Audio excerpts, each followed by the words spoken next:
एतस्मिन् योजितस्त्वया अथ मे देव सम्मोहम् अपाकृष्टुं त्वमर्हसि योऽवग्रहोऽहं ममेत्य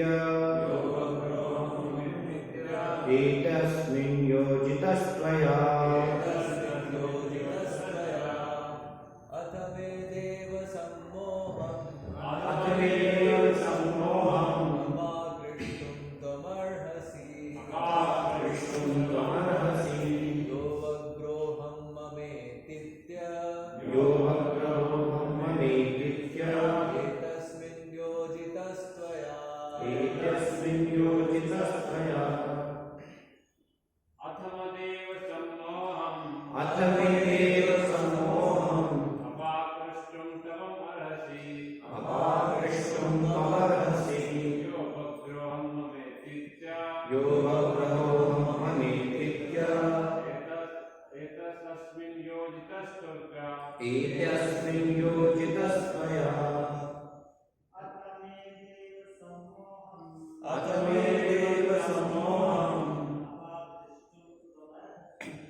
देव हे भगवान सम्मोहम मोह भ्रम अपाकृष्टुम भगाने के लिए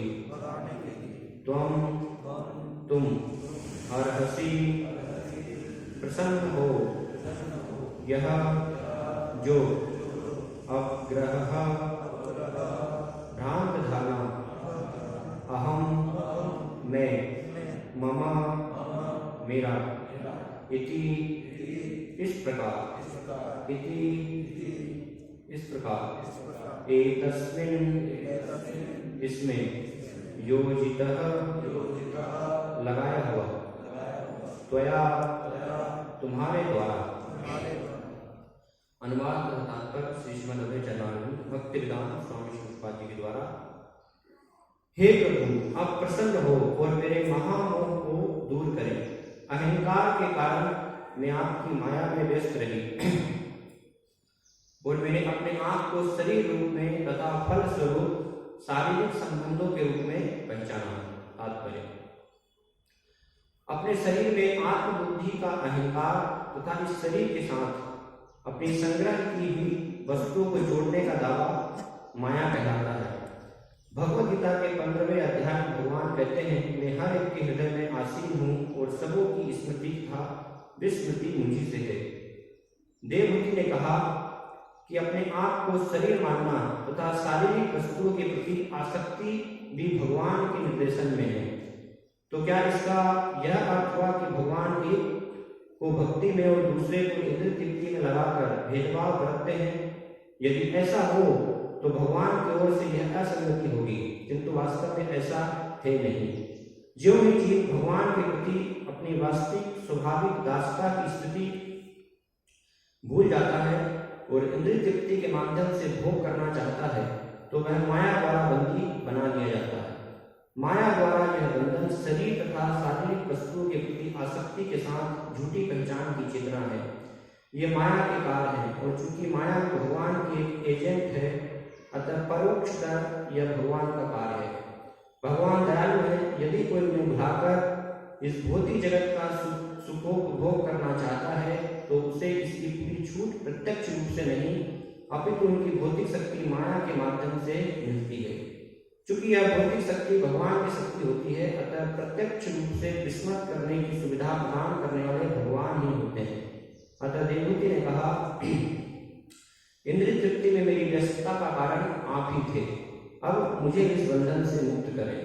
ईश्वर की कृपा से मनुष्य को इस भौतिक जगत का भोग करने की अनुमति प्राप्त है, किंतु जब वह भौतिक सुख से ऊब कर हताश होता है और जब वह निष्ठापूर्वक भगवान के चरण कमलों में आत्मसमर्पण कर देता है, तो ईश्वर सदैव होने के कारण उसे बंधन से मुक्त कर देते हैं। अतः भगवत गीता में श्री कृष्ण कहते हैं, सबसे पहले मेरी शरण में आ जाओ, तब तुम्हारा दायित्व मैं उठा लूंगा और मैं तुम्हें समस्त पाप कर्मों के फलों से मुक्त कर दूंगा। पाप कर्म वे कर्म हैं जिन्हें हम भगवान के साथ अपने संबंध को भुला देने की स्थिति में करते हैं। इस संसार में भौतिक सुख के लिए जिन कर्मों को पवित्र माना जाता है वे भी पाप कर्म हैं। उदाहरणार्थ, कभी कभी मनुष्य किसी गरजमंद व्यक्ति को इस दृष्टि से दान देता है कि बदले में उसे 4 गुना अधिक धन मिलेगा। लाभ के उद्देश्य से दिया गया दान रजोगुणी दान है। यहाँ जो भी कर्म किया जाता है वह भौतिक प्रकृति के गुणों के अधीन रहकर किया जाता है। फलतः भगवान की सेवा के अतिरिक्त सारे कार्य पापपूर्ण है। पाप कर्मों के कारण हम भौतिक आसक्ति द्वारा मोहित होते रहते हैं। मैं यह शरीर हूँ, मैं शरीर को स्वयं तथा शारीरिक संपत्ति को मेरा सोचता हूँ। देवहूति ने मिथ्या पहचान तथा मिथ्या संपत्ति के बंधन से मुक्त करने के लिए भगवान कपिल से प्रार्थना की। ओम ज्ञानतिमिरान्धः श्रीअनन्तविश्वासः चक्षुरुन्मीलितं तस्मै श्रीगुरवे नमः। श्रीचैतन्यं कृष्णं स्थापितं येन भूतले स्वयं रूपं वदामि ललाटेषु पदान्वितं। वन्देऽहं श्रीगुरुश्रीयुतः पदकमलं श्रीगुरुं वैष्णवांश्च श्रीरूपं साग्रजातं सहगणरघुनाथान्वितं तं सजीवं साद्वैतं सावधूतं परिजनसहितं कृष्णचैतन्यदेवं श्रीराधा कृष्णपादान् सहगणललिता श्रीविशाखान्वितांश्च। जय श्री कृष्ण चैतन्य प्रभु नित्यानंद श्री अद्वैत गदाधर श्रीवासादि गौर भक्तवृंद। हरे कृष्ण कृष्ण कृष्ण हरे हरे, हरे राम राम राम हरे हरे। अथ मे देव सम्मोहम अपाकृष्टो त्वमर्हसि यो बग्रहो ममेतित्य एते अस्मिन् यो जितस्त्वया। यहाँ पर इस श्लोक में माता देवहूति भगवान कपिल की शरण ग्रहण करके उनसे अपने मोह को दूर करने के लिए प्रार्थना कर रही है।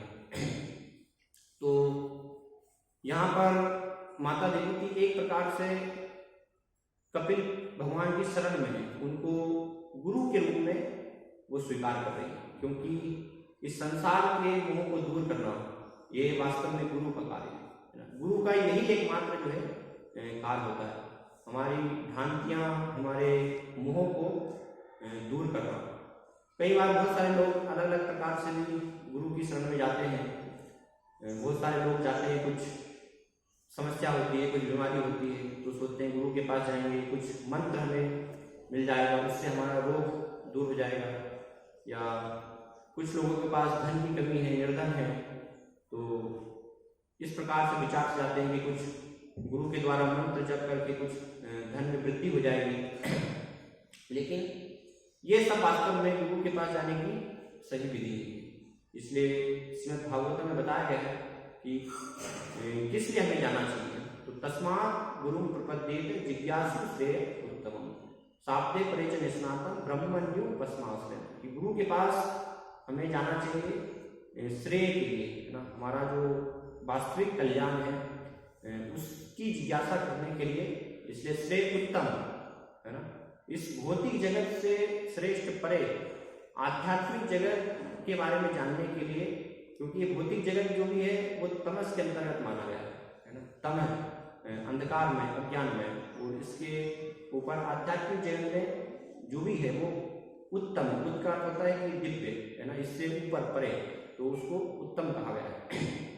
तो इस प्रकार के उत्तम श्रेय के लिए हमें जिज्ञासा करनी चाहिए, गुरु के पास जाना चाहिए, है ना, श्रेयस के लिए जाना चाहिए, प्रेयस के लिए नहीं जाना चाहिए, जो क्षणिक हमें आनंद देने वाला है, क्षणिक लाभ प्रदान करने वाला है। तो माता देवहूति यहाँ पर कपिल देव से इस संसार में व्यक्ति जिससे कि सबसे अधिक बंधा होता है वो है सम्मोह। यहाँ पर शब्द आ रहा है, तो उस सम्मोह को भगाने के लिए, उसको दूर करने के लिए भगवान कपिल से प्रार्थना कर रही है। तो कैसे इस जगत में ये मोह की शुरुआत होती है? एक व्यक्ति मोह से बंध जाता है।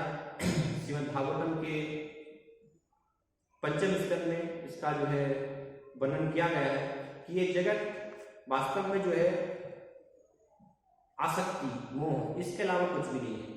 अगर हम जो है एक शब्द में कहें, है ना, स्त्री पुरुष आकर्षण, ये इस जगत का पूरा आधार है।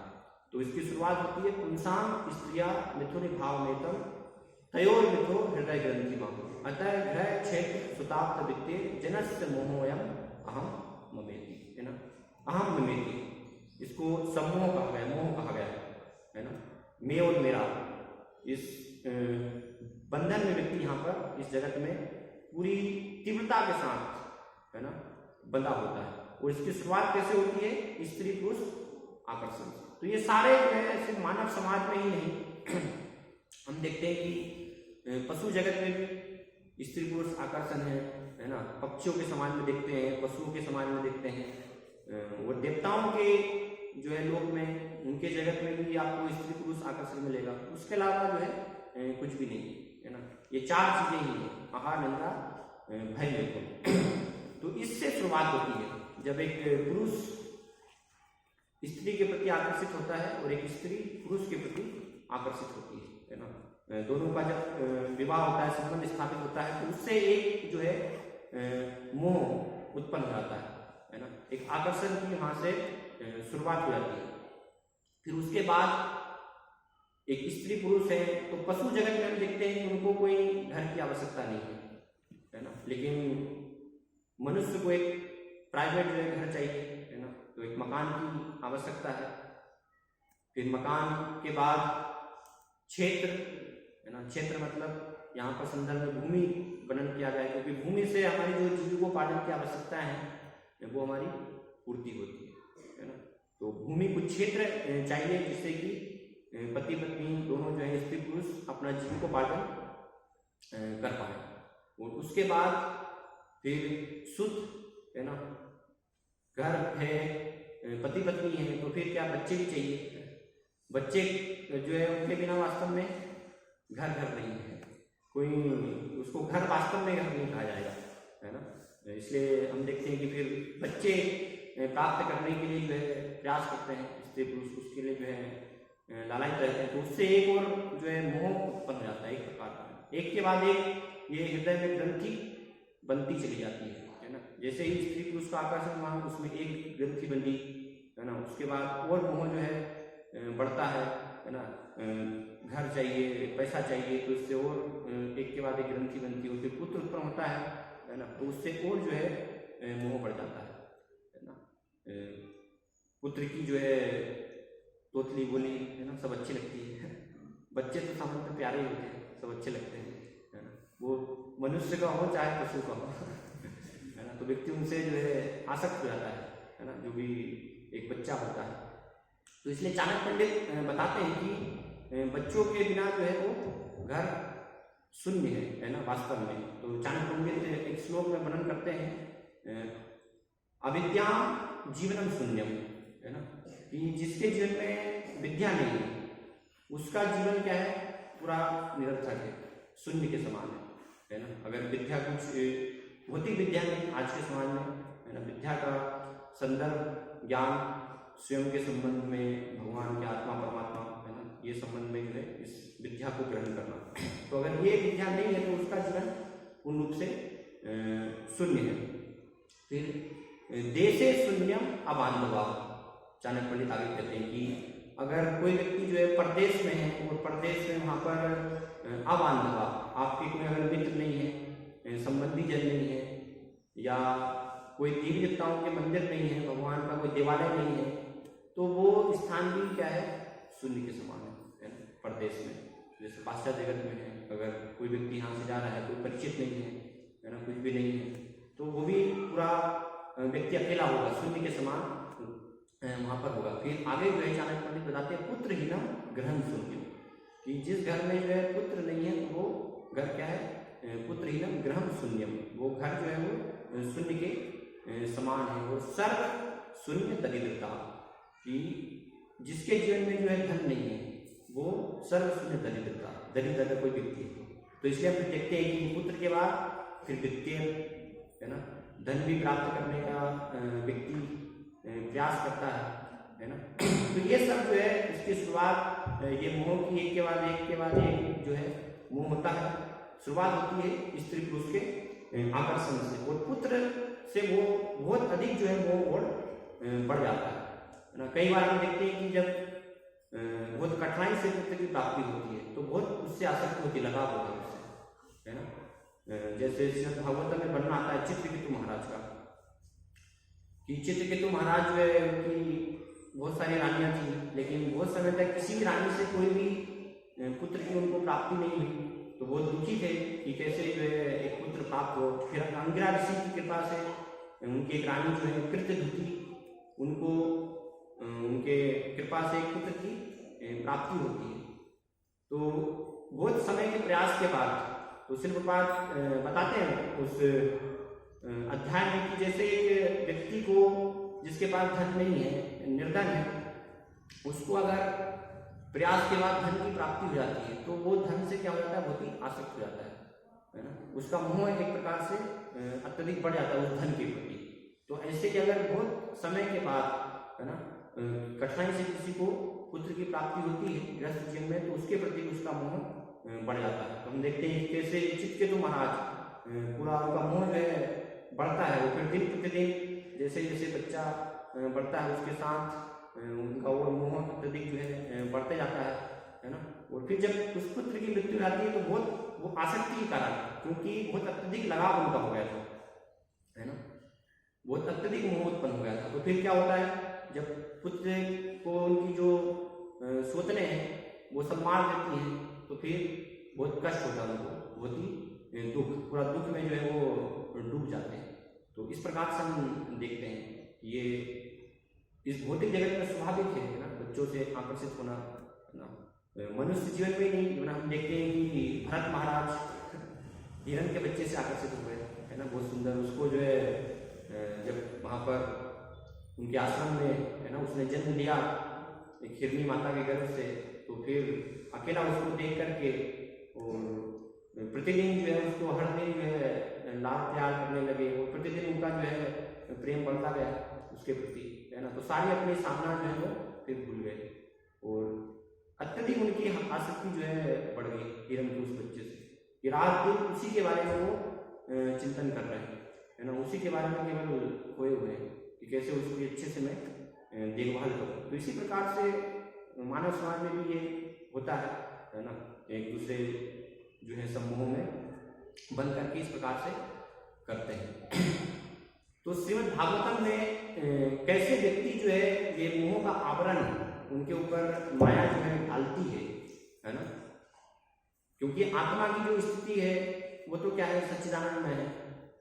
आत्मा के लिए वास्तव में कोई मोह नहीं है, कोई उसके लिए भ्रम, कोई अज्ञानता नहीं है ना। लेकिन जब हम भगवान को भूलते हैं, कृष्ण भूलिया जी भोग वांछा करें निकट तस्त माया तारे चपटिए धरे, है ना। तो भगवान को जैसे ही हम भूलते हैं तो माया क्या है, हमें पकड़ लेती है और इस जगत में जो है यहाँ पर डाल देती है। इसलिए श्रीमद् भागवत में बताया गया है माया की परिभाषा, उसमें कहा गया है यया सम्मोहितो जीवो आत्मानं त्रिगुणात्मकम् परोपि मनुते अर्थम तत्कृतम चाभि पद्धति, कि वास्तव में हम जो है क्या है, परोपी मनुते अर्थम, हम परा प्रकृति के है ना, अपरा प्रकृति के नहीं है। ये भूमि रापो नलो वायु है ना, ये भौतिक जगह जो अपरा प्रकृति है वास्तव में ये हमारी स्थिति नहीं है।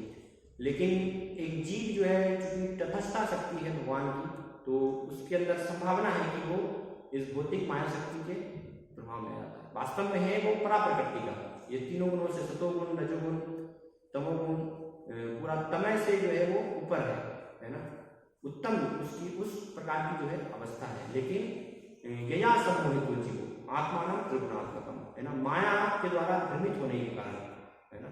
और माया क्या है, वास्तव में जो नहीं है ना, माँ अयम उसकी जो है परिभाषा दी है कि कुछ चीज है ही नहीं लेकिन उसको हम जो है अपना मान लेते हैं, है ना।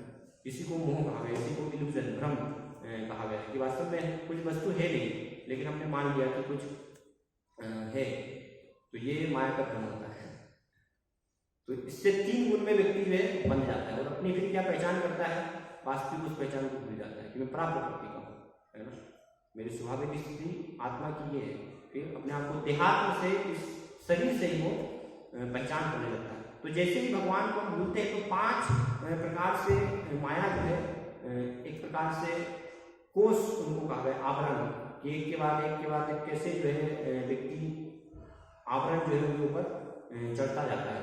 तो ब्रह्मा जी जब सृष्टि करते हैं इस जगत की, तो ब्रह्मा जी जो है ये अपनी छाया से ये 5 प्रकार के जो है कोष बद्धों के आवरण का इनको प्रकट करते हैं। तो ये कोष क्या है, इनको बताया तमिश्र, अंध तमिश्र, तमस, मोह और महामोह, ये 5 प्रकार की जो है अज्ञानता के, मोह के आवरण बताए गए। तो तमिश्र क्या है, तमिश्र का अर्थ होता है, तमिश्र अर्थात क्रोध, क्रोध या द्वेष हम कह लें, है ना। तो जीव अपनी स्वाभाविक स्थिति से इस भौतिक जगत में जब आता है तो वो किसके कारण आता है, भगवान भगवता को कहते हैं क्रोध और द्वेष के कारण, है ना। इच्छा द्वेष समुत्थेन द्वंद्व मोहेन भारत समूहम सर्वभूतानि सर्गे यान्ति परन्तप, कि इस जगत में हमारा पतन होता है, हम आते हैं क्यों, क्योंकि हम भगवान से द्वेष करते हैं, है ना। हमें क्रोध उत्पन्न हो जाता है कि भगवान ही एकमात्र क्यों भोगता है, मैं भी भोक्ता बन सकता हूँ, मैं भी ईश्वर बन सकता हूँ, इस जगत का जो है भोग कर सकता हूँ, है ना। तो ये भगवान से द्वेष करना हुआ, क्योंकि स्वाभाविक स्थिति है भगवान की सेवा की, लेकिन हम सेवा नहीं करना चाहते हैं, अपनी स्वतंत्र इच्छा का दुरुपयोग करके भगवान से स्वतंत्र होकर के भोग करना चाहते हैं। तो ये तमिस आवरण है ना, यहाँ से जो है एक ये इस क्रोध के कारण, ईर्ष्या के कारण ये आवरण की शुरुआत हो जाती है। फिर दूसरा जो है अंध तमिश्र, है ना। तो अंध तमिश्र सामान्यतः भौतिक जगत में हम देखते हैं जो नास्तिक होते हैं, है ना, उनका मानना क्या है कि मृत्यु जो है वो अंतिम सत्य है ना।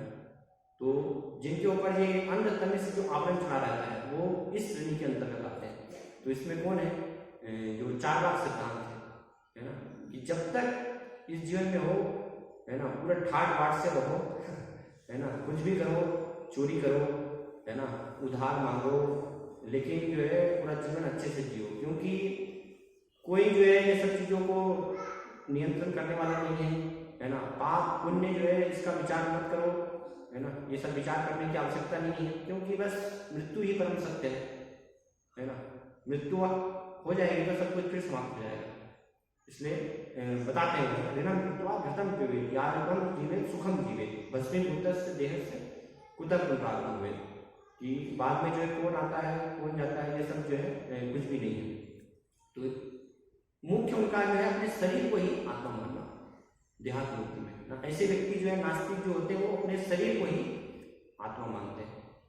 तो इस प्रकार का उनका भाव होता है कि इस जगत को हमें जो है भोग करना। तो ये अंध तमिश्र आवरण के अंतर्गत, कोष के अंतर्गत जो है ये उसके द्वारा इस प्रकार से भ्रमित होते हैं।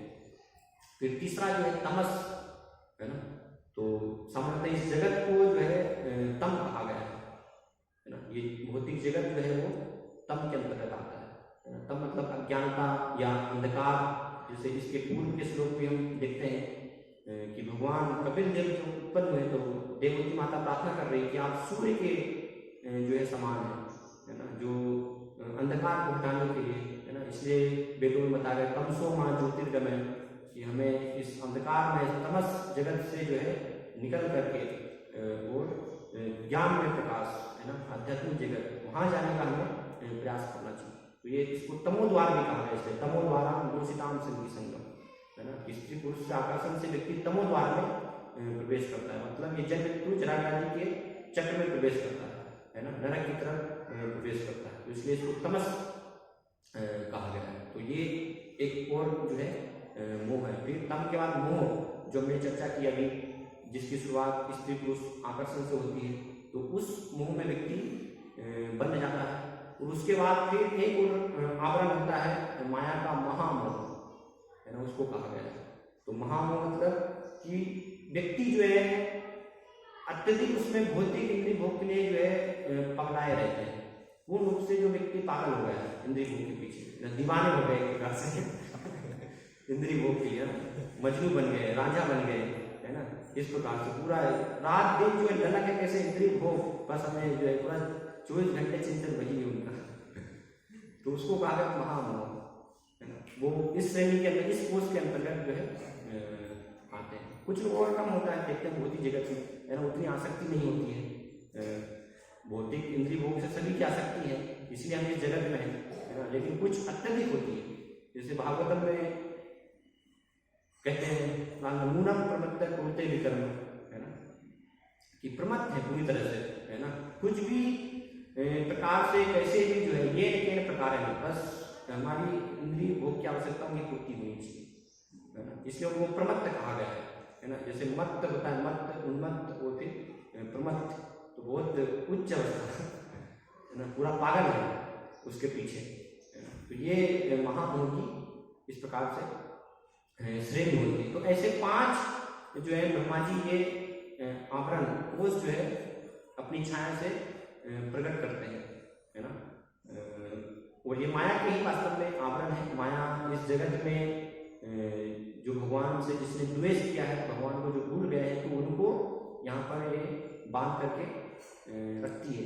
तो यहाँ पर एक प्रश्न जो है माता देवती उठा रही है ना, भगवान से यहाँ पर कर रही है कि जैसे भगवान को भगवद गीता में बताया गया है कि भगवान सबको बुद्धि देने वाले हैं, स्मृति और विस्मृति का कारण जो है वास्तव में भगवान श्री कृष्ण है ना। भगवान कहते हैं सर्वस्व चाहम हृदय सन्निविष्टु मत्ता स्मृति ज्ञान होना मुझे, कि मैं सबके हृदय में आसीन हूँ परमात्मा के रूप में, और मुझसे ही स्मृति और विस्मृति सबको प्राप्त होती है।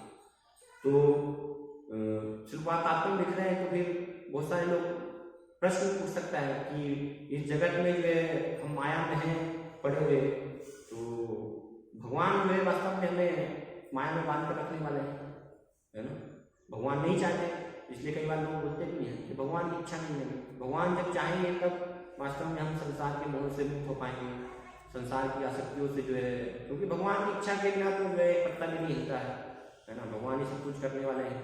तो जब भगवान चाहेंगे तब हम मंदिर जाएंगे, तब हम जो है वास्तव में ये संसार से निकल पाएंगे, है ना, उनकी इच्छा के बिना कैसे निकल सकते हैं। तो वास्तव में ऐसा नहीं है ना, इसलिए यहाँ पर भेदभाव, भगवान जो है कोई भेदभाव नहीं करते हैं, है ना, भगवान सबके प्रति जो है समान रूप से दयालु होते हैं। ऐसा नहीं कि भगवान जो है बद्ध जीवों के प्रति और मुक्त जीवों के प्रति कोई अंतर कर रहे हैं, कोई भेद कर रहे हैं। तो देवती माता जो है इस प्रकार से प्रश्न कर रही है, एक प्रकार से ये वास्तव में सही भी है ना, यहाँ पर इस सिद्धांत को हमें समझना होगा, क्योंकि अप्रत्यक्ष रूप से अगर हम देखें तो ये भौतिक जगत जो है माया में जगत, ये भगवान की अध्यक्षता में ही चल रहा है। मायाध्यक्षेन प्रकृति सूयते से चराचर, भगवान ही इस जगत को निर्देशित करने वाले हैं, लेकिन प्रत्यक्ष रूप से नहीं, है ना। जैसे एक उदाहरण दिया गया कि अगर किसी पिता के जो है कोई पुत्र है तो वो शैतान है ना, शरारती है, तो पिता कई बार जो है शिक्षा देने के लिए एक ऐसे व्यक्ति के संरक्षण में उनको जो है छोड़ देते हैं पूरी तरह से, और वो व्यक्ति उसको सुधारने के लिए कई बार दंड भी देते हैं, दंडित करते हैं, है ना। तो पिता जो है नहीं चाहते हैं कि कोई दूसरा व्यक्ति जो है उनके पुत्र को दंडित करे ना, दंड दे, लेकिन पिता क्योंकि पुत्र शरारती है, शैतान है, तो इसलिए फिर भी स्वीकृति दे देते हैं, है ना, कि उसमें सुधार होगा। तो इसी प्रकार से भगवान की वास्तविक इच्छा नहीं है, लेकिन भगवान जो शैतानी हमने जो की है, भगवान से द्वेष किया, तो फिर भगवान क्या है माया के हाथों में छोड़ देते हैं कि इनको जो है दंड दो, इनको सुधारो, माया का यही कार्य है ना। इसलिए त्रिशूल जो है उनके हाथ में होता है, 3 प्रकार के ताप जो है इस जगत में देना, कष्ट देना, जिससे कि हम जो है सुखें इस जगह, सीखें इस जगत से जो है समझ पाएँ, है ना, भौतिक इंद्रिय भोग से जो है ऊब करके भगवान के शरण में कष्ट को प्राप्त करके, है ना, साक्षात्कार लेकर के इस प्रकार से जा पाए। तो ये जो है इस प्रकार से भगवान के ही निर्देशन में वास्तव में हो रहा रहा है, लेकिन प्रत्यक्षतः भगवान की वो इच्छा नहीं है। भगवान तो चाहते हैं कि सभी जीव उनके धाम में रहे, है ना, उनकी शरण में वास करना है। इसलिए भगवान संदेश भी देते हैं। भगवान यहाँ पर आते हैं, यदा यदा ही धर्मस्य ग्लानिर्भवति भारत, है ना, धर्म की स्थापना के लिए। धर्म मतलब क्या है? यही कि जब भगवान को भूल करके और इस संसार के मोह में हम फंस गए, है ना, अपनी वास्तविक पहचान को भूल करके, तो उसको बताने के, उसको सिखाने के लिए भगवान यहाँ पर आते हैं। भगवान फिर बताते हैं ना, मेरी शरण में आओ, मनना भगवत भक्तो मध्याजी नाम वस्तु, है ना, इस प्रकार से सर्वधर्मान प्रत्यज माम एकम शरणं व्रज, तो मैं तुम्हें सभी पापों से, है ना, अहम त्वाम सर्व पापेभ्यो मोक्ष इच्छामि मां, मुक्त कर दूंगा, है ना, पूर्ण रूप से मेरी शरण में ले लूंगा। तो एक प्रकार से भगवान के द्वारा ही ये हो रहा है ना। जो भी व्यक्ति मोह में है, यहाँ पर हम संसार में पड़े हुए हैं, तो कह सकते हैं कि ठीक है, भगवान का जो है उसमें हाथ है, लेकिन वास्तव में प्रत्यक्ष रूप से नहीं है, क्योंकि उसके जिम्मेदार हम हैं स्वयं। हमने जो है भगवान से द्वेष किया, हमने इच्छा की है ना, इस जगत में आने की, है ना। ऐसा नहीं कि भगवान ने हमें यहाँ पर जबरदस्ती जो है भेजा है, हमने इच्छा की। तो भगवान इसलिए दयालु को यहाँ पर बताया गया कि भगवान दयालु है। कोई पिता के पुत्र हैं और पुत्र जो है पिता से स्वतंत्र होना चाहता है, तो ठीक है, पिता जो है फिर स्वतंत्रता देते हैं, है ना। वैसे भगवान जो है सबके पिता हैं, तो ऐसे भी जीव जो कि स्वतंत्र होकर के भोग करना चाहते हैं, तो उनको फिर स्वतंत्रता देते हैं, है ना। लेकिन फिर भी भगवान का नियंत्रण तो रहता ही है, अप्रत्यक्ष रूप से, माया के माध्यम से, है ना, क्योंकि माया उनकी शक्ति है, तो माया के संरक्षण में छोड़ते हैं कि ठीक है। और माया के द्वारा फिर 84 लाख प्रकार की जो है दुनिया जनित है, कि जिसमें जो भी इच्छाएं हैं अलग अलग जीव की जितनी भी, तो वो सब अलग अलग प्रकार से सारी इच्छाएं भगवान जो है माया के माध्यम से पूरी करते हैं। फिर साथ में सिखाते भी हैं कि ये सब वास्तव में जो है भ्रम है ना, ये वास्तविक नहीं है, एक इल्यूजन है। व्यक्ति यहाँ पर जो है भ्रम में ही जीता है ना, इसलिए उसको मोह कहा गया कि वो बंध जाता है, अहम ममेति, है ना, मैं और मेरा मैं। वास्तव में कुछ भी हमारा नहीं है, ये शरीर भी हमारा नहीं है, एक दिन नष्ट हो जाएगा, है ना। मृत्यु के समय जो है आत्मा इस शरीर को छोड़ देगी, तो वास्तव में शरीर भी हमारा नहीं है, लेकिन फिर भी हम इसमें जो है बहुत अत्यधिक आसक्त हो जाते हैं। शरीर और शरीर से संबंधित जो भी सब चीजें, है ना, परिवार, देश, समाज, उसको अपना मानते हैं, है ना। मैं भारतीय हूँ, मैं अमेरिकन हूँ, ये मेरा देश है, मेरा राष्ट्र है ना, इस प्रकार से। तो ये सब जो है मोह है, और इससे निकलेंगे कैसे? जब इन सब से हम जो मुक्त होंगे ना। इसलिए भक्ति को क्या बताया कि ये सब जो है मोह से, सभी उपाधियों से जब व्यक्ति को मुक्त जाता है ना, सर्वोपाधि विनिर्मुक्तम तत्परत्वे निर्मलम, है ना, सब ये सब से मुक्त होकर के, और जब भगवान के शरण में पूर्ण रूप से जो है चला जाता है, तो तब वास्तव में फिर ये अज्ञानता से पूर्ण रूप से वो मुक्त हो जाता है। तो भगवान इस प्रकार से भेदभाव जो है नहीं कर रहे हैं, है ना।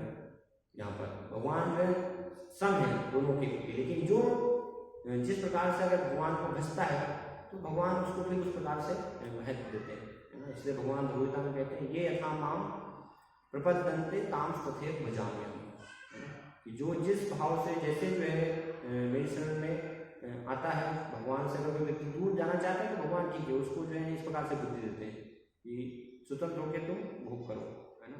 और अगर कोई आना चाहता है, तो फिर उसको ददामि बुद्धियोगम तम येन माम प्रयान्ति, भगवान उसको फिर बुद्धि प्रदान करेंगे। कोई अगर भगवान की शरण लेना चाहता है, इस मोह से निकलना चाहता है, तो इसलिए माता देवती यहाँ पर भगवान कपिल को जो है प्रार्थना कर रही कि आप ही जो है विस्मृति देने वाले हैं, इस मोह में जो है डालने वाले हैं, और आपकी ही कृपा से अब जो है मैं इस मोह से निकल सकती हूँ। तो मेरा जो महामोह है, इसको दूर कीजिए, मेरा जो इस संसार में मेरी जो है आसक्ति है। तो कैसे आसक्ति? और एक और महत्वपूर्ण चीज यहाँ पर जो है बताया जा रहा है कि ये आसक्ति क्यों होती है ना। शिवपाल तात्पर्य में लिख रहे हैं कि वास्तव में पाप कर्मों के कारण, है ना, पाप कर्मों के कारण, तो पाप कर्म करते हैं हम अज्ञानता के कारण, तो उसके कारण जो है अत्यधिक ये संसार से हमारा अत्यधिक जो है मोह हो जाता है। तो इस भौतिक जगत में शिल्पपाल वर्णन कर रहे हैं कि जो भी सामान्य दृष्टि से हमें जो पाप नहीं लगता है ना, पुण्य हम जिसको कहते हैं, वो पुण्य भी वास्तव में पापी है ना। जैसे हमने चर्चा की कि जो चाणक्य पंडित का श्लोक है ना, जिसमें बताया है कि अविद्या के बिना जो है विद्या नहीं है तो सब कुछ क्या है, शून्य है। तो इसी प्रकार से अगर इस मानव जीवन में, मनुष्य जीवन में आत्मा के लिए जो है उसकी जो स्वाभाविक स्थिति भगवान की भक्ति, वो अगर नहीं है तो जो भी चीज है वो सब वास्तव में पाप कर्म ही है, पाप पूर्ण ही है, उसको माना जाएगा। चाहे वो तथाकथित फिर पुण्य क्यों ना हो, है ना। कोई व्यक्ति अगर पुण्य भी कर रहा है तो वो भी पाप ही, जीरो है। अगर भगवान की शरण में नहीं जा रहा है तो पुण्य करने का भी कोई महत्व नहीं। कई बार बहुत सारे व्यक्ति, है ना, इसलिए ऐसा वर्णन करते हैं कि हम तो कोई पाप नहीं करते हैं, है ना, किसी का जो है बुरा नहीं करते हैं, तो हमें क्या आवश्यकता भगवान की शरण में जाने की। तो आपको बाहरी दृष्टिकोण से लग रहा है कि ठीक है, आप जो है पाप कर्म जिनको कहा गया, मांसाहार, शराब है, नशा है ना, ये पाप नहीं कर रहे हैं। लेकिन अगर पुण्य भी कर रहे हैं और भगवान की भक्ति नहीं कर रहे हैं तो वो पुण्य भी वास्तव में पाप पूर्ण ही है ना, वो भी जगत में बांधने वाला ही है, वो भी हमें मोह में ही गिराएगा, है ना। इसलिए इसको कहा गया है, शिलुपाद जो एक जगह वर्णन करते हैं कि ये किस प्रकार से है, पाप और पुण्य दोनों जो है मल के समान है ना। एक जो है सूखा मल है और एक गीला मल है। तो कोई व्यक्ति कहे कि नहीं, जो है गीला मल अच्छा नहीं, सूखा मल अच्छा है, तो मल है, चाहे सूखा हो चाहे गीला हो, है ना। तो पाप और पुण्य दोनों जो है इस प्रकार से थे। भगवान की भक्ति जब तक जो है जीवन में नहीं होती है तब तक पूर्ण रूप से जो है शून्य निरर्थक है, कोई भी उसका मूल्य नहीं है। तो कैसे माता देवती जो है इस प्रकार से यहाँ पर भगवान से प्रार्थना कर रही है कि किस प्रकार से व्यक्ति जो है, ये आवरण जो है माया का मोह में व्यक्ति यहाँ पर बंधा हुआ है, तो क्या उसका जो उपाय, कैसे हम उससे निकल सकते हैं, है ना। तो भगवान से उसके लिए वो जो है प्रार्थना कर रही है ना, हमें सिखा रही है। तो इसके लिए हमें वास्तव में जो है गुरु के पास जाना चाहिए, क्योंकि गुरु का यही कार्य है कि गुरु जो है हमारी जो संसार की आसक्तियां हैं, है ना, जो संसार का मोह है, हम बंधे हुए हैं, तो उसको गुरु जो है अपनी वाणी के द्वारा काटते हैं, है ना।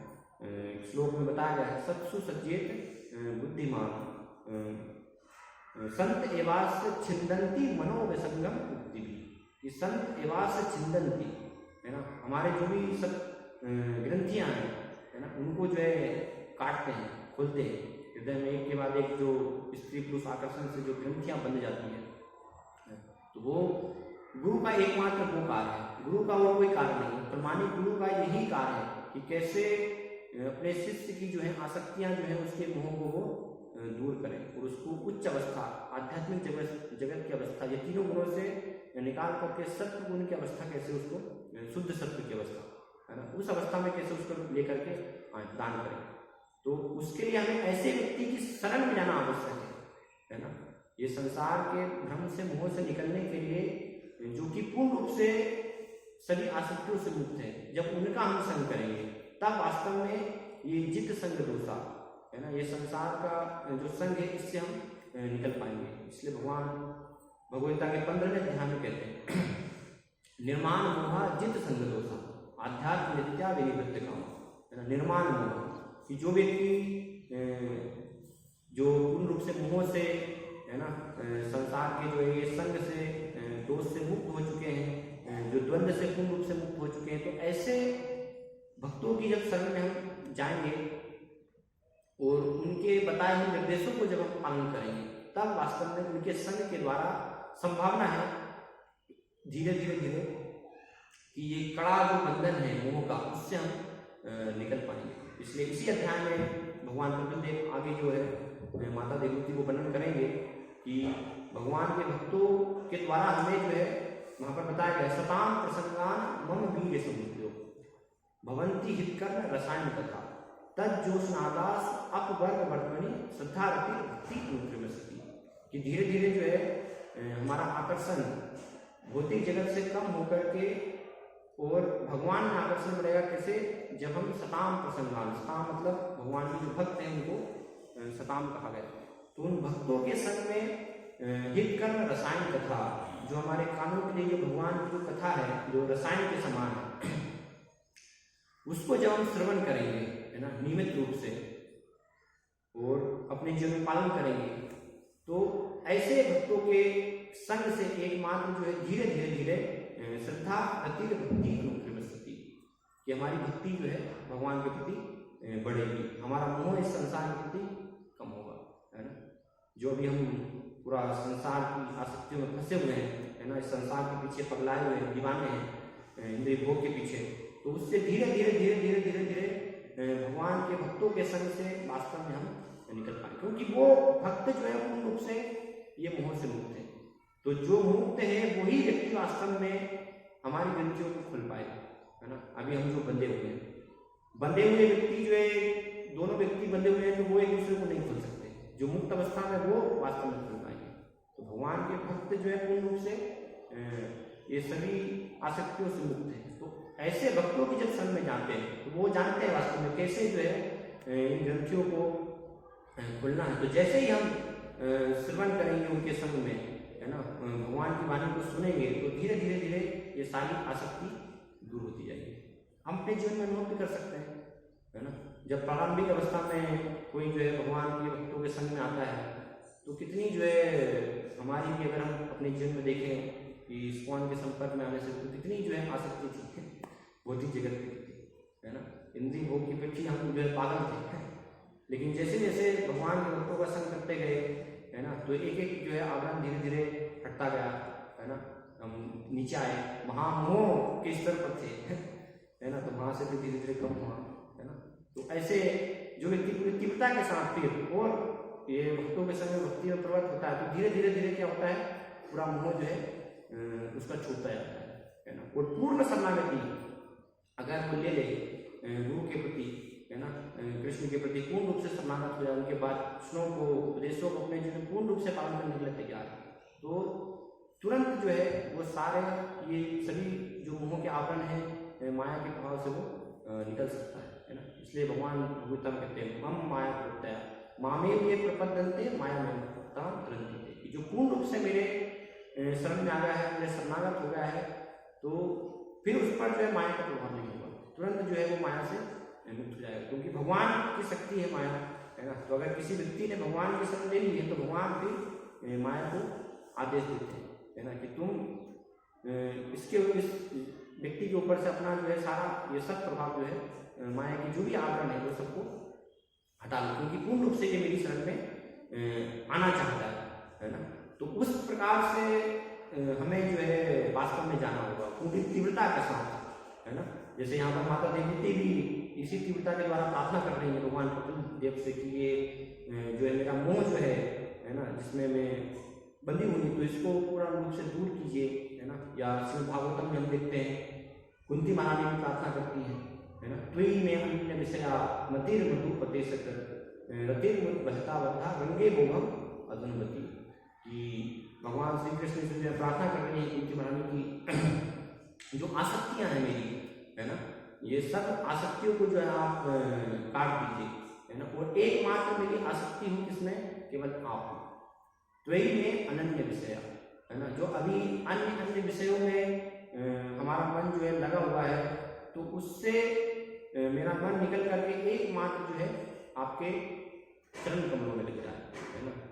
इतनी तीव्र आसक्ति जो है एकमात्र आपके चरण कमलों में मेरी हो, तो इस प्रकार से आप मेरे ऊपर जो है कृपा कीजिए। जैसे मैं आपको कुछ उदाहरण देती हूँ, जैसे गंगा नदी, गंगे बोगम अधुनवती, निरंतर गंगा नदी जो है समुद्र की तरफ प्रवाहित हो रही है ना। तो कितनी भी जो है रुकावट आए, कैसा भी हो, है ना, अलग अलग पहाड़ हैं, सबको जो है पार करते हुए गंगा नदी तीव्रता के साथ जो है सागर की तरफ प्रवेश करती है। तो इस प्रकार से मेरा जो है आपके प्रति आकर्षण अन्य सभी विषय से हट करके त्वयि में अन्य विषय, कि मेरा मन जो है आपके चरण कमलों में पूर्ण रूप से लगे। तो जब भगवान के चरण कमलों में हम अपने मन को पूर्ण रूप से लगाएंगे, समर्पित करेंगे, इसी प्रकार से यही उपदेश जो है श्रीमद् भागवतम के चौथे स्कंद में, जब पृथु महाराज के पास 4 कुमार आते हैं, तो 4 कुमार भी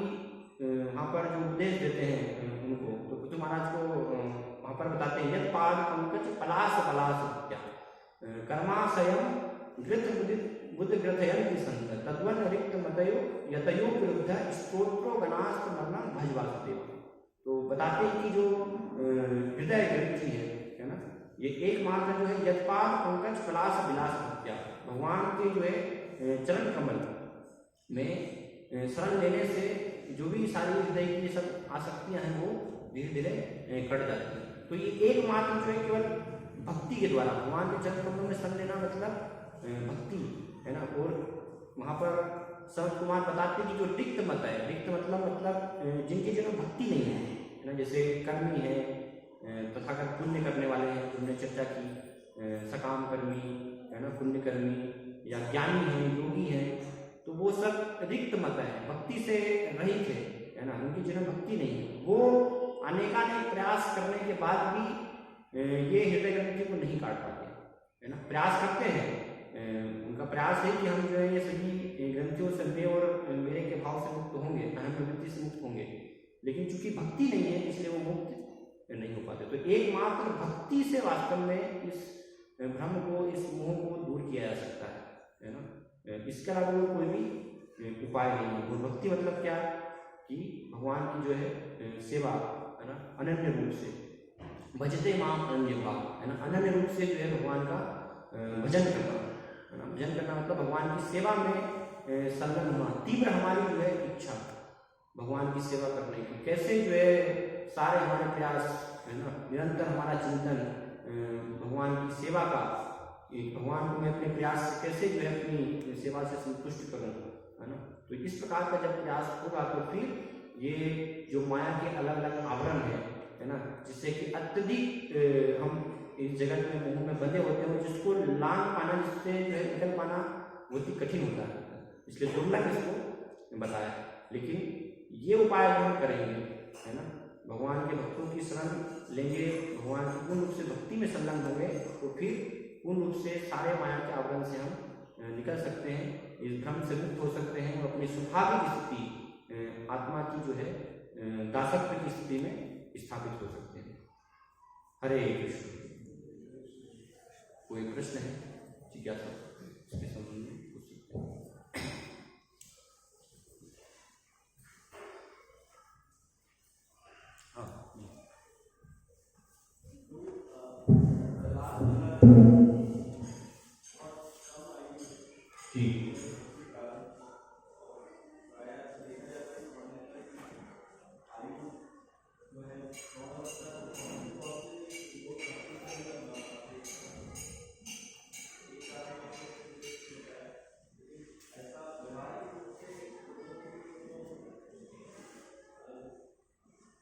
थोड़ा सुनाइए, आपका थोड़ा प्रश्न बोलेंगे, थोड़ा बोलिए।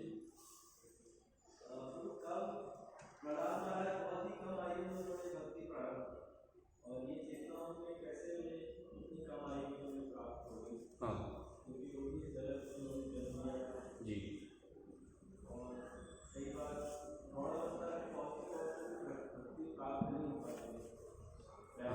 जी।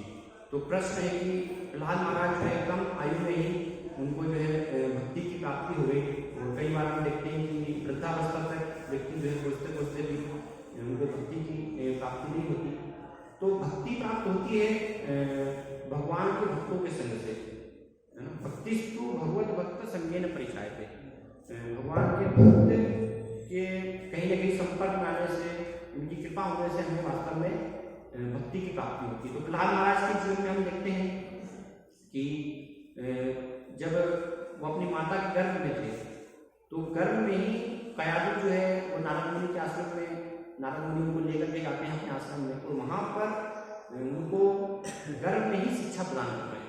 तो हम देख रहे हैं कि बचपन से ही वास्तव में जब इस भौतिक जगत में अभी वो आए ही नहीं, माता के गर्भ में ही हैं, वहीं से उनको नारद मुनि जैसे महान भक्तों के द्वारा ये ज्ञान की प्राप्ति हो रही है। तो इसलिए हम देखते हैं कि उनके जीवन जैसे ही फिर वो इस संसार में आते हैं और पूर्ण रूप से फिर भगवान की भक्ति में प्रवृत्त हो जाते हैं। तो ये एक मुख्य वास्तव में जो है कारण है भगवान के भक्तों का संग, कि उसको हम इतना जो उसको ग्रहण भी कर रहे थे, सारे वो उपदेशों को उन्होंने जो है पूरी श्रद्धा के साथ धर्म में ग्रहण किया। तो ये वास्तव में कारण है ना। कई बार इस प्रकार से जो वृद्धावस्था तक भी भक्ति को ग्रहण नहीं कर पाते, तो उनके जीवन हम देखते हैं कि कहीं ना कहीं भक्तों के संग को जो है लेने के लिए तैयार नहीं है ना, उस संग को ग्रहण नहीं कर पाते। तो इसलिए फिर सारे पाप कर्मों में ही वो लगे रहते हैं, भक्ति से वंचित रह जाते हैं। तो भक्ति एकमात्र भक्तों के संग से प्राप्त होती है, तो उसको अगर हम ग्रहण करेंगे तो फिर इस अवस्था में भी, तो उस अवस्था से हमारी भक्ति में आगे प्रगति हो सकती है, आगे बढ़ सकते हैं। अगर वृद्धावस्था में भी भक्तों के संग को ग्रहण कर लिया जाए तो वृद्धावस्था से भी फिर तुरंत जो है वो व्यक्ति की प्रगति हो सकती है ना।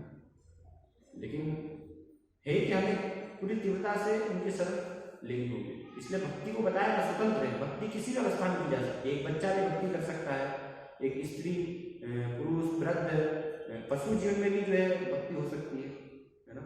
तो ये सब संभव है, लेकिन ग्रहण करने के ऊपर किस रूप में हम ग्रहण कर रहे हैं। तो उनको इस प्रकार से अवसर प्राप्त हुआ, संग मिला जैसे, तो वो एक स्वाभाविकता है कि अगर माता पिता हैं या इस प्रकार से बच्चों को संग मिल रहा है तो उसकी फिर संभावना है स्वाभाविक रूप से कि वो भक्ति में आ पाएगा। और किसी को अगर अवसर नहीं है ना, तो फिर किसी न किसी प्रकार से प्रयास उसको करना होगा कि मैं भक्तों के संग में आ पाऊँ, या जाने अनजाने की कृपा होगी, भक्तों के संग की स्वीकृति मिलेगी, तो धीरे धीरे फिर वो ऐसे लोग भक्ति में आ पाते हैं। जी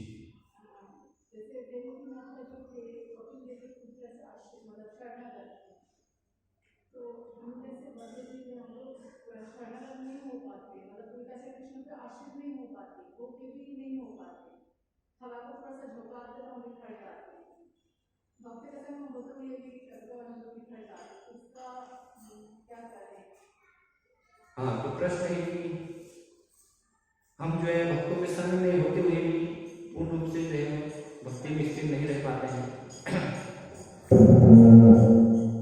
तो उसका उपाय यही है वास्तव में, क्योंकि जब तक हमारी इस जगत में बद्धावस्था है ना, अभी इस भौतिक जगत में हम 3 गुणों में बंधे हुए हैं, तो कई बार ऐसा होगा कि हमारा भक्ति में उत्साह होगा, है ना। कई बार जो है माया हमें प्रभावित करने का भी प्रयास करेगी। तो उस स्थिति में बताया गया है, इसीलिए बताया कि हम कितना जो है ये भक्ति को, विज्ञान को सही रूप से वास्तव में समझ रहे हैं, है ना, और कितना उसको हम अपने जीवन में ग्रहण करते हैं। अगर सही रूप से हमने जो है इसको समझा है, पूर्ण रूप से गुरु के आदेशों को अपने जीवन में हम ग्रहण कर रहे हैं, नियमित रूप से उन भक्ति के विधानों को वास्तव में पालन कर रहे हैं, तो फिर क्या होगा, हम प्रभावित नहीं होंगे, है ना। लेकिन कहीं ना कहीं इसमें अगर कमी है, हमारी ढीलता है, तो हम माया के द्वारा प्रभावित हो जाएंगे। तो इसलिए प्रभात बार बार जो है भक्ति के विधि विधानों को पालन करने के लिए भक्तों का संग करना है हमें, है ना। प्रतिदिन हर दिन जो है शास्त्रों का अध्ययन, भगवान का नाम हर दिन जो है लेना है। तो ये सारे हम पालन करेंगे तो फिर माया के प्रभाव से बचे रहेंगे। लेकिन कहीं ना कहीं इनमें जो है हमारी ढीलता है, कमी है, तो उस कारण से हम जो है माया हमारे पर प्रभाव करती है ना। हम कहीं के भी माया के प्रभाव में जो है चले जाते हैं, हमारी स्थिति डगमगा जाती है। तो ऐसी स्थिति है तो हमें तुरंत जो है उस स्थिति से निकल करके कि ये स्थिति मेरी ऐसी हो रही है, तो उसका कारण है कि मैं कहीं ना कहीं अपने श्रवण कीर्तन में जो है कमी कर रहा हूँ। तो तुरंत हमें फिर जो है उसको बढ़ाना चाहिए, है ना। भगवान के भक्तों के संग में उस तीव्रता से वो जो है करना चाहिए, तो दोबारा से फिर उस स्थिति से हम निकल जाएंगे। तो इसमें स्थिर है तो फिर कभी भी संभावना नहीं, अच्छे से समझ करके।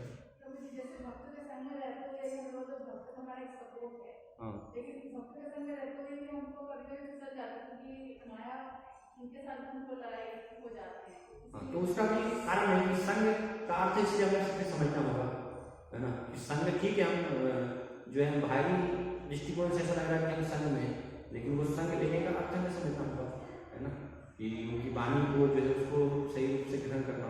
तो वो अगर स्थिति नहीं है, वो हम ग्रहण नहीं कर रहे तो फिर भगवान के संग में भी तो हम फिसल सकते हैं वहां से भी, है ना। जैसे चैतन्य महाप्रभु कीर्तन करना था, चैतन्य महाप्रभु के जो है सेवक थे, तो वो जो है कुछ ऐसे अप्रमाणिक लोगों के साथ जो है चला जाते हैं, चैतन्य महाप्रभु को जो है फिर पकड़ कर लेकर आते हैं। तो भगवान के साथ भी जो है और सही रूप से उसको हम ग्रहण नहीं कर रहे हैं, है ना, क्योंकि हमारी स्वतंत्र इच्छा है। तो अंतिम में जो है हमारे ही ऊपर है ना। भगवान कृपा करते हैं, गुरु हमें कृपा करेंगे अपने उपदेशों के माध्यम से, लेकिन हम किस तीव्रता के साथ उसको ग्रहण करते हैं तो फिर वो हमारे ऊपर निर्भर करेगा। अगर सही रूप से हम नहीं ग्रहण कर रहे हैं, सब नहीं कर रहे हैं, तो फिर माया के द्वारा प्रभावित होंगे।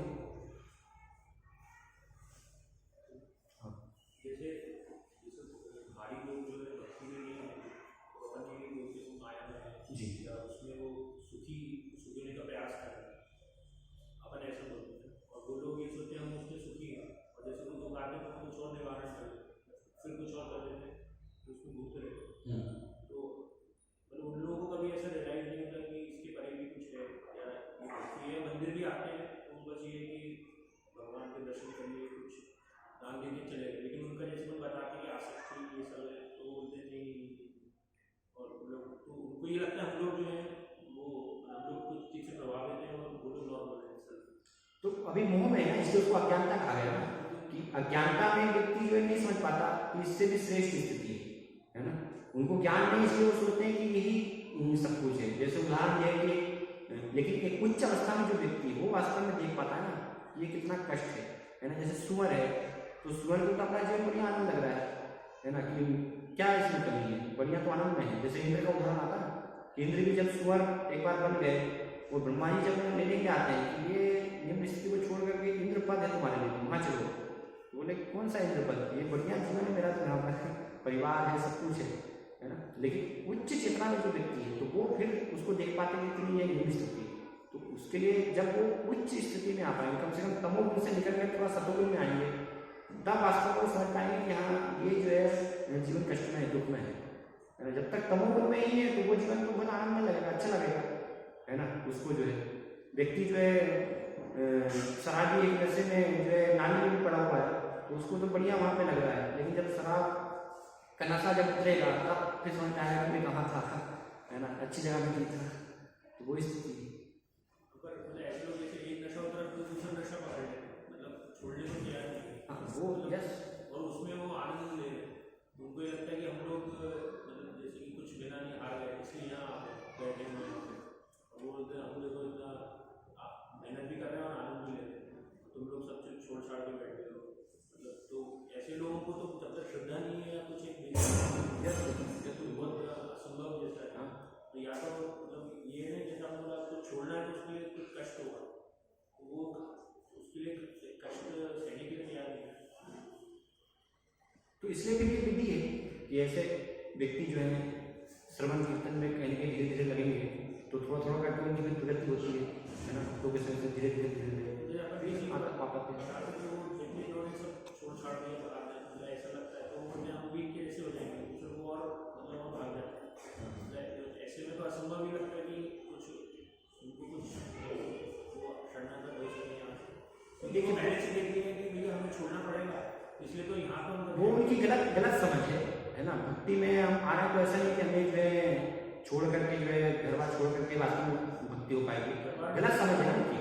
तो इसलिए बुद्धिमान व्यक्ति जो है उनको हम समझाएं कि वास्तव में ऐसा नहीं है, जो बुद्धिमान है उसको समझेंगे और समझ पाएंगे। इसलिए हम देख रहे हैं कि आंदोलन में इसमें जुड़ रहे हैं, इस बात के आंदोलन में जो बुद्धिमान व्यक्ति वो इसको ग्रहण कर रहे हैं है ना। जो समझने के लिए नहीं तैयार ही नहीं है तो फिर ऐसे व्यक्ति को तो आप कुछ भी नहीं समझा पाएंगे। तो थोड़ा श्रद्धावान सुनने के लिए समझने के लिए तैयार है तो वो ठीक है, थोड़ा स्वीकार कर पाएंगे, समझ पाएगा। तो धीरे धीरे उसकी प्रगति की संभावना है।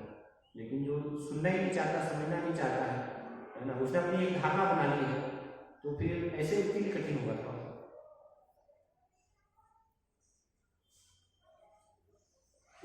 ठीक है, देखिए सबको क्वेश्चन पूछ रहा है किन पाप कर्मों के कारण व्यक्ति मतलब मानसिक रोगी के रूप में जन्म लेता है। तो क्वेश्चन क्या है कि किन मतलब पापों के कारण व्यक्ति जो है मानसिक रोगी के रूप में जन्म लेता है। तो एक प्रश्न है कि किन पापों के कारण व्यक्ति मानसिक रोगी के रूप में जन्म लेता है। तो पाप जो है अलग अलग प्रकार के कुछ रूप में है, पाप किए हम है ना, तो वो पापों के कारण जो है होता है ना। पापों की बहुत सारी जो है अलग अलग प्रकार की श्रेणियाँ हैं।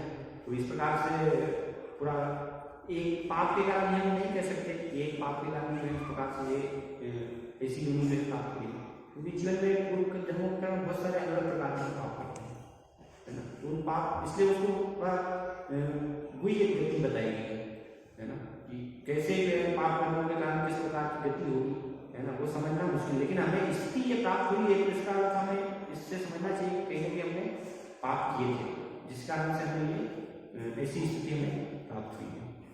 हरे कृष्ण। श्रीमद् भागवत जय, श्रीमद् गोपाल की जय।